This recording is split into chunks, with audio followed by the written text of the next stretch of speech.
Lalu ia berkata kepada mereka, "Pergilah ke seluruh dunia, beritakanlah Injil kepada segala makhluk. Siapa yang percaya dan dibaptis akan diselamatkan, tetapi siapa yang tidak percaya akan dihukum. Tanda-tanda ini akan menyertai orang-orang yang percaya. Mereka akan mengusir setan-setan demi namaku. Mereka akan berbicara dalam bahasa-bahasa yang baru bagi mereka. Mereka akan memegang ular, dan sekalipun mereka minum racun maut, mereka tidak akan mendapat celaka. Mereka akan meletakkan tangannya atas orang sakit, dan orang itu akan sembuh." Sesudah Tuhan Yesus berbicara demikian kepada mereka, terangkatlah ia ke surga, lalu duduk di sebelah kanan Allah.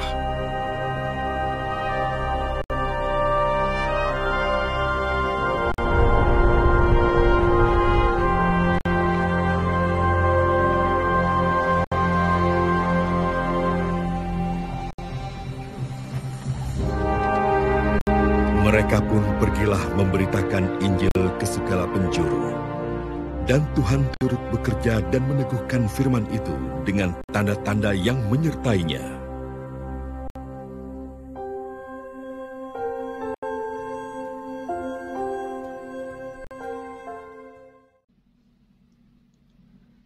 Hari ini tanggal 25 April, gereja kita merayakan pesta Santo Markus. Dia menuliskan kisah kehidupan Yesus yang kemudian dikenal sebagai Injil Markus. Umumnya Injil itu dianggap sebagai yang tertua dari 4 Injil, tetapi juga yang terpendek. Santo Markus tidak tergolong dalam ke-12 Rasul Yesus. Lalu, siapakah dia? Ada banyak tafsiran tentang identitas diri dan keberadaan Markus bersama Yesus.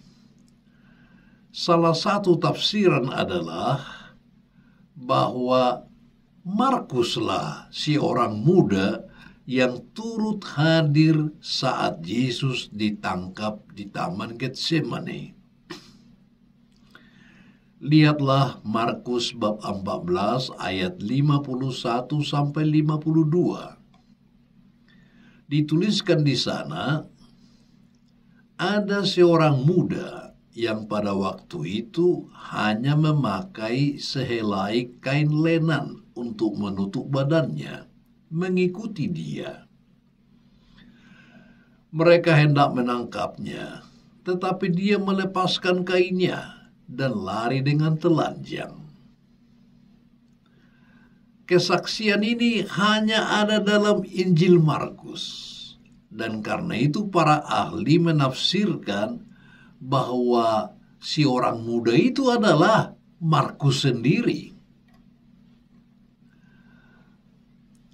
Santo Petrus menyebut Markus sebagai anakku dalam surat pertamanya. Lihatlah 1 Petrus bab 5 ayat 13. Sebutan anakku itu dapat berarti bahwa Markus telah dibaptis oleh Petrus. Markus menjadi teman perjalanan Petrus. Selama perjalanan itu Markus menuliskan khotbah Petrus. Dan jelas pula bahwa sumber utama untuk Injil Markus adalah Petrus.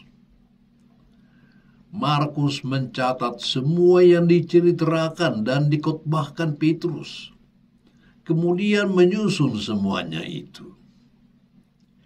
Karena alasan inilah Injil Santo Markus kadang disebut Injil Petrus. Markus cukup lama mendampingi Petrus sebelum kematiannya di Roma. Kemudian Markus melakukan perjalanan ke Alexandria di Mesir. Di sanalah Markus mendirikan gereja dan membangun benteng kekristenan di wilayah itu. Pada waktu itu Alexandria memiliki populasi orang Yahudi yang cukup besar. Tetapi diyakini bahwa dari awalnya banyak orang yang memeluk agama Kristen itu ialah orang Mesir asli. Kalau kita membaca Injil Markus, dinampakkanlah kepada kita bagaimana Yesus sendiri menetapkan evangelisasi sebagai sifat dan esensi gereja. Yesus memberikan tugas kepada murid-muridnya untuk menginjili, yaitu memberitakan kabar baik kepada semua bangsa, dan memberitakan Injil dengan pergi ke seluruh dunia dan memberitakan Injil kepada semua makhluk. Dalam rangka merayakan pesta Santo Markus hari ini, saya mengajak Anda untuk mulai hari ini meluangkan waktu untuk secara khusus membaca Injil Markus. Tidak usah ditargetkan kapan harus selesai, tapi bacalah dan nikmatilah bagaimana Injil itu berkisah tentang Yesus. Saya jamin kita akan semakin mengenal, mengagumi, dan mengimani Kristus. Kemudian tergerak untuk ikut serta mewartakan dan memberi kesaksian tentang Dia.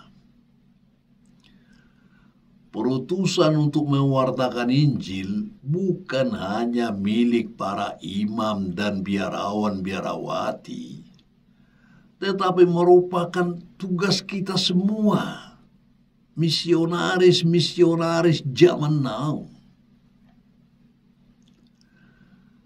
Santo Markus itu tergolong sosok yang tak terlihat dan terpantau oleh publik. Namun diam-diam dia mengikuti Tuhan dengan sungguh dan mendalami ajaran-ajarannya penuh iman. Dia memberikan kesaksian tentang semuanya itu melalui Injilnya, sehingga menjadi terang kebenaran dan peneguh iman bagi banyak orang.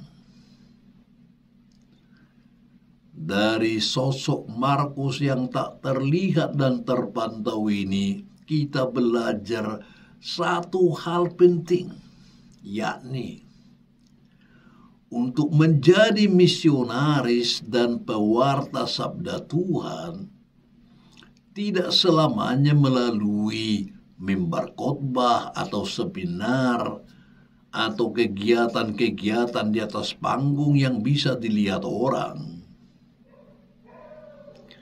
Seperti Santo Markus, kita bisa menjadi misionaris Tuhan dan turut mengupayakan penyebaran kerajaan Allah melalui karya-karya yang dilakukan dalam diam, tak terlihat, tak terpantau oleh publik, namun bermanfaat bagi orang lain.